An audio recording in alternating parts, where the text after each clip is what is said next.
નમસ્કાર, આપ જોઈ રહ્યા છો જેકેએસ ન્યૂઝ ગુજરાતી. વાત કરું સોમનાથ વેરાવળ ડિવિઝનને સ્માર્ટ ડિવિઝન વીજ મીટરના યુગમાં માંડ્યો કદમ.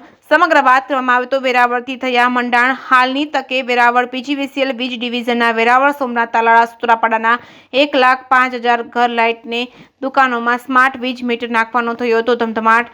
400 ઇન્સ્ટોલ કરી દેવાયા છે. પ્રભાસ પાટણ સોમનાથ વેરાવળ વિસ્તારમાં પીજીવીસીએલ ડિવિઝન સ્માર્ટ વીજ મીટર લગાવવાનો પ્રારંભ થઈ ચૂક્યો છે. ઇન્ચાર્જ કાર્યપાલ ઇજનેર જે કાચાએ જણાવ્યું હતું કે વેરાવળ ડિવિઝન હસ્તક આવતા સોમનાથ વેરાવળ તાલાળા સૂત્રાપાડાના લાઇટિંગ ઘર અને દુકાનોના વીજ જોડાણમાં આ લગાવવાનો પ્રારંભ કરવામાં આવ્યો છે. સમગ્ર ડિવિઝનમાં પ્રથમ તબક્કે જ 1,05,000 સ્માર્ટ મીટર લાગશે. હાલની ખેતીવાડીમાં આવા મીટરો લગાવશે નહીં. અત્યાર સુધીમાં 400 જેટલા ઘરોમાં આ મીટર લાગી ગયા છે. જેકેએસ ન્યૂઝ ગુજરાતી સાથે મહેશ વાજા, સોમનાથ.